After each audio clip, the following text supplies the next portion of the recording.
നമസ്കാരം, ഞാൻ അശ്വതി. ഇന്ന് നമുക്കൊക്കെ ഭയങ്കര സന്തോഷമുള്ള ഒരു ദിവസമല്ലേ. ഇന്ന് നമ്മുടെ ഉണ്ണിക്കണ്ണൻ്റെ പിറന്നാളാണ്. ചിങ്ങമാസത്തിലെ രോഹിണി നാളാണ്, അഷ്ടമി രോഹിണിയാണ്.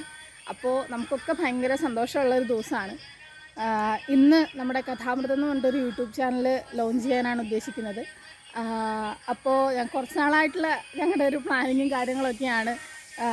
കഥകൾ പറയാനും നമ്മുടെ ക്ഷേത്രങ്ങളായിട്ടുള്ള ഐതിഹ്യങ്ങൾ, അതുപോലെ ക്ഷേത്രങ്ങളെ സംബന്ധിച്ച കാര്യങ്ങൾ, നമ്മൾ പറഞ്ഞ് കേട്ടിട്ടുള്ള അറിവുകളൊക്കെ ഇല്ലേ, അതൊക്കെ നിങ്ങളായിട്ട് ഷെയർ ചെയ്യാമെന്നുള്ളത്. അപ്പോൾ അതിന് വേണ്ടിയിട്ടാണ് ഇന്ന് കഥാമൃതം എന്ന് പറഞ്ഞിട്ടൊരു യൂട്യൂബ് ചാനൽ ഇവിടെ ആരംഭിച്ചിരിക്കുന്നത്.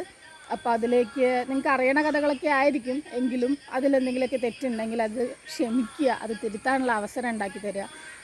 പിന്നെ നിങ്ങളുടെ എല്ലാവരുടെയും അനുഗ്രഹങ്ങളും സർവേശ്വരൻ്റെ അനുഗ്രഹം ഉണ്ടെങ്കിൽ മാത്രമേ ഉള്ളൂ നമ്മുടെ ഈ ചാനലിൽ മുന്നോട്ട് പോകുകയുള്ളൂ. അതുകൊണ്ട് നിങ്ങൾക്ക് എല്ലാവർക്കും നിങ്ങളുടെ എല്ലാവരുടെയും സപ്പോർട്ട് വേണമെന്ന് പറഞ്ഞുകൊണ്ട് ഇന്നത്തെ വീഡിയോയുടെ അവസാനിക്കുകയാണ്.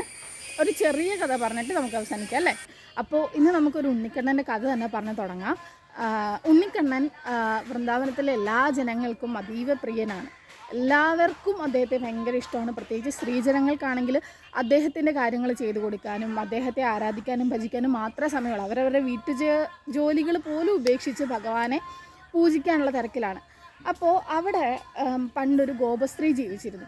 അവർ ഭഗവാനെ ഒരു അമ്പലത്തിലെ ഒരു ആരാധനാമൂർത്തിയായിട്ടോ അല്ലെങ്കിൽ അങ്ങനെ ഒരു വിഭിന്നമായിട്ടൊരു രൂപത്തിലല്ല കണ്ടിരുന്നത്, മറിച്ച് സ്വന്തം കുട്ടിയെപ്പോലെയാണ് അവർ ഭഗവാനെ കണ്ടിരുന്നത്. അപ്പോൾ അവർ ഭഗവാന് വേണ്ട കാര്യങ്ങൾ ചെയ്തു കൊടുക്കുക, അവരുടെ വീട്ടിൽ തന്നെ അവർ ഒരു ഭഗവാനൊരു പൂജാമുറി ഉണ്ടാക്കിയിട്ട് അവിടെ നൈവേദ്യാദികളൊക്കെ ചെയ്തു കൊടുത്ത് എങ്ങനെയാണോ സ്വന്തം മകനെ അമ്മ നോക്കുന്നത് അങ്ങനെയാണ് നോക്കിക്കൊണ്ടിരുന്നത്. അപ്പോൾ ഒരിക്കൽ ഈ ഗോപസ്ത്രീ അടുത്ത വീട്ടിൽ ഉള്ള മറ്റൊരു സ്ത്രീയായിട്ട് സംസാരിച്ചുകൊണ്ടിരിക്കുകയായിരുന്നു. അപ്പോൾ ഇവരുടെ ഭവനത്തിൽ നിന്ന് ഒരു കരച്ചിൽ, കുട്ടിയുടെ കരച്ചിൽ കേൾക്കുകയാണ്. ഇവരുടെ വീട്ടിൽ വേറെ ആരും ഇല്ല, ഇവർ മാത്രമേ ഉള്ളൂ. അപ്പോൾ ഇങ്ങനെ കരച്ചിൽ കേട്ടപ്പോൾ ആദ്യം ഒന്ന് സംശയിച്ചെങ്കിലും പിന്നെ അവർ ഇവരുടെ സംസാരം തുടർന്നു. അങ്ങനെ കുറേ നേരം കഴിഞ്ഞപ്പോൾ അകത്തുനിന്ന് കേൾക്കുകയാണ്, അമ്മ എന്നെ ഒരു പൂച്ച പിടിക്കാൻ വരുന്നു, എന്നെ ഒന്ന് രക്ഷിക്കാൻ വരൂ എന്ന് പറഞ്ഞിട്ട് ഒരു ഉണ്ണി അലമുറ ഇട്ട് കരയുകയാണ്. അപ്പോൾ ഇത് കേട്ടപ്പോൾ ഇവർക്ക് മനസ്സിലായി ഉണ്ണിക്കണ്ണനാണ് കരയുന്നതെന്നുള്ളത്. ഇവരെങ്കിലും അത് ശ്രദ്ധിക്കാണ്ട് ഇവരുടെ വർത്തമാനം തുടർന്ന് അങ്ങനെ കുട്ടിയുടെ കരച്ചിൽ ഭയങ്കരമായിട്ട് ഉയർന്നു കഴിഞ്ഞപ്പോൾ ഇവർക്ക് സംസാരിക്കാൻ പറ്റാണ്ടായി. അപ്പോൾ ഇവർ ദേഷ്യം വന്നിട്ട് പറയുകയാണ്, അല്ലയോ കൃഷ്ണ, നീയല്ലേ ഈ ലോകത്തിലെ സർവ്വചരാചരങ്ങളുടെയും നേവൻ, നീ പറഞ്ഞാൽ കേൾക്കാത്തതായിട്ട് ഒരു മൃഗവും ഇല്ല, അല്ലെങ്കിൽ നിൻ്റെ ശംഖോ ചക്രമോ ഗദയോ എന്തെങ്കിലും വെച്ചിട്ട് അതിനെ അപഗ്രഹിക്കരുതോ എന്ന് പറയാണ്. അപ്പോൾ ഭഗവാൻ മറുപടി പറയുകയാണ്, നീ പറഞ്ഞതൊക്കെ ശരിയാണ്, പക്ഷേ നീ എങ്ങനെയാണ് എന്നെ കണ്ടത്? ഒരു മകനെ പോലെയാണ് കണ്ടത്. ഇപ്പം നിൻ്റെ മകനാണ് ഇങ്ങനെ ഒരു ആപത്ത് പിണഞ്ഞിരുന്നതെങ്കിൽ നീ എന്ത് ചെയ്തേനെ? എല്ലാം വിട്ടു വന്നിട്ട് രക്ഷപ്പെടുത്തിയേനെ അല്ലേ.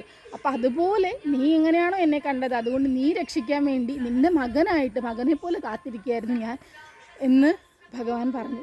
ഇത് കേട്ടിട്ട് അവർക്ക് സന്തോഷവും സങ്കടവും എന്തൊക്കെയാ പറയുക അല്ലേ. അപ്പം നമ്മൾ ഭഗവാനെ എങ്ങനെയാണോ കണ്ടത് അതുപോലെ നമ്മളെ കാണാമെന്ന് പറഞ്ഞാൽ നമുക്കത് ചിന്തിക്കാൻ പോലും പറ്റില്ല, അത്രയും സന്തോഷം തരുന്നൊരു കാര്യമാണ്. അപ്പോൾ ആ ഒരു സന്തോഷത്തിൽ അവർ ഭഗവാന്റെ പാദത്തിൽ വീണ് മോക്ഷം നേടിയെന്നാണ് പറയപ്പെടുന്നത്. ഈ കഥ നിങ്ങൾക്ക് എല്ലാവർക്കും ഇഷ്ടപ്പെട്ടു എന്ന് ഞാൻ വിചാരിക്കുകയാണ്. ഇഷ്ടപ്പെടുകയാണെങ്കിൽ ചാനൽ ലൈക്ക് ചെയ്യുക, ഷെയർ ചെയ്യുക, സബ്സ്ക്രൈബ് ചെയ്യുക. പിന്നെ എന്തെങ്കിലുമൊക്കെ തെറ്റൊക്കെ ഉണ്ടെങ്കിൽ ക്ഷമിക്കുക. കാരണം ഈ മുമ്പ് യാതൊരു പരിചയവും ഇല്ലാത്തൊരു മേഖലയാണിത്. അപ്പോൾ ആദ്യമായിട്ടാണ് ഇങ്ങനെ ഈ ഫീൽഡിലേക്ക് വരുന്നത്. അതുകൊണ്ട് നിങ്ങളുടെ എല്ലാവരുടെയും സഹകരണവും സ്നേഹവും പ്രതീക്ഷിക്കുകയാണ്. നന്ദി.